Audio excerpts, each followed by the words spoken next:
क्या आपने कभी सोचा कि पैसा, जो आज की दुनिया में हर सुख की चाबी माना जाता है, असल में कितना चंचल है? यह कहानी आपको न सिर्फ हंसाएगी, बल्कि यह भी सिखाएगी कि कैसे छोटी छोटी आदतें आपके जीवन को बदल सकती हैं। तो तैयार हो जाइए, क्योंकि यह कहानी पुराने जमाने की है, जब न मोबाइल था, न क्रेडिट कार्ड, सिर्फ मेहनत और समझदारी थी। चलिए, इस मजेदार और प्रेरक कहानी में गोता लगाते हैं और जानते हैं कि कैसे आप अपने धन को संभालकर सच्ची समृद्धि पा सकते हैं। पुराने जमाने की बात है, जब गांवों में चिरागों की रोशनी में रातें कटती थीं और मेहनत ही इंसान की सबसे बड़ी पूंजी थी। एक गांव में, जिसका नाम अब सुंदरपुर था, दो औरतें रहती थीं। एक के पास थी एक मजबूत भैंस, जो हर दिन ढेर सारा दूध देती थी। दूसरी के पास थी एक छोटी सी बकरी, जो थोड़ा सा ही दूध दे पाती थी। लेकिन दोस्तों, यह कहानी दूध की मात्रा की नहीं, बल्कि समझदारी और कीमत जानने की है। जिस औरत के पास भैंस थी, उसका नाम था राधाट। राधा को अपनी भैंस पर बड़ा घमंड था। वह सोचती, मेरी भैंस इतना दूध देती है, मुझे क्या कमी। पर उसे दूध की कीमत समझ नहीं थी। वह दूध को बिना सोचे समझे बिल्लियों को पिला देती थी या यूं ही बर्बाद कर देती थी। दूसरी ओर बकरी वाली औरत, जिसका नाम था सावित्री, बहुत समझदार थी।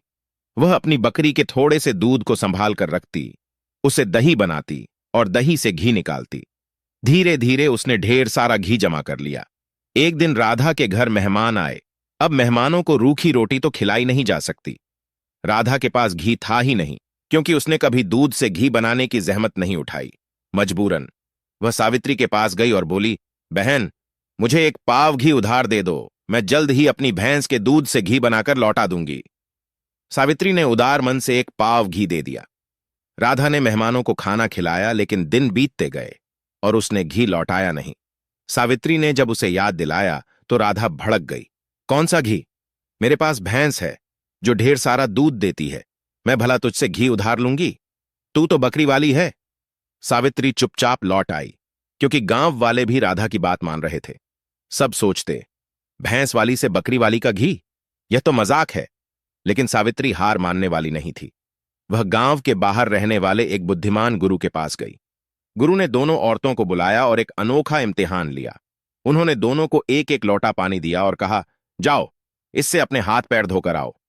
राधा ने लौटा लिया और बड़बड़ाई, गुरुदेव, एक लोटे से क्या होगा? उसने सिर्फ अपना मुंह धोया और सारा पानी उड़ेल दिया। दूसरी ओर सावित्री ने उसी लोटे से हाथ, पैर, मुंह सब धो लिया और फिर भी थोड़ा पानी बचा लाई। जब दोनों लौटीं, गुरु ने लौटों को देखा और मुस्कुराए। उन्होंने कहा, राधा, तुमने सावित्री से घी लिया था और इसे लौटाना होगा। गांव वालों ने हैरानी से पूछा, गुरुदेव, यह कैसे साबित हुआ? गुरु बोले, देखो, सावित्री ने थोड़े से पानी से सब कुछ कर लिया और बचत भी की। यह है चीजों की कीमत समझने की कला। राधा ने सारा पानी बर्बाद कर दिया, क्योंकि उसे इसकी कद्र नहीं थी। ठीक वैसे ही राधा को अपनी भैंस के दूध की कद्र नहीं। वह सारा दूध बर्बाद करती है, इसलिए उसके पास घी नहीं था। सावित्री ने थोड़े से दूध से घी बनाया, क्योंकि वह कीमत जानती है। राधा शर्मिंदा होकर गुरु के चरणों में गिर पड़ी। महाराज, मुझे माफ करें, मैं अभी सावित्री को घी लौटा दूंगी। वादा किया। गुरु ने मुस्कुराकर कहा, बूंद बूंद से घड़ा भरता है। छोटी छोटी बचत ही भविष्य में बड़ा धन बनती है।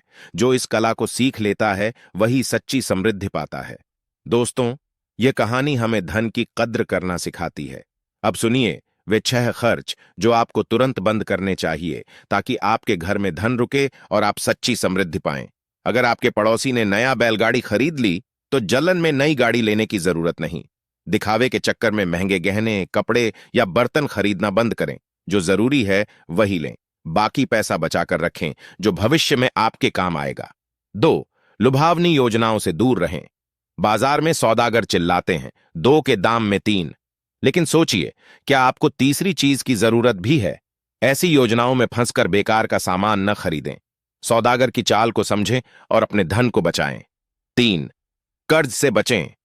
कर्ज लेकर बैलगाड़ी, घर या गहने खरीदना आसान लगता है, लेकिन उसका ब्याज आपको खा जाता है। कर्ज का बोझ उठाने से पहले सोचें, क्या यह जरूरी है? मेहनत से कमाया धन ही सच्चा सुख देता है। 4, नकद में खर्च करें। जब आप जेब से सिक्के निकालकर खर्च करते हैं तो दिल को तकलीफ होती है, लेकिन जब सौदागर को सिर्फ वादा करके सामान लेते हैं तो खर्च का एहसास नहीं होता। हमेशा नकद खर्च करें ताकि आपको अपनी मेहनत की कीमत समझ आए।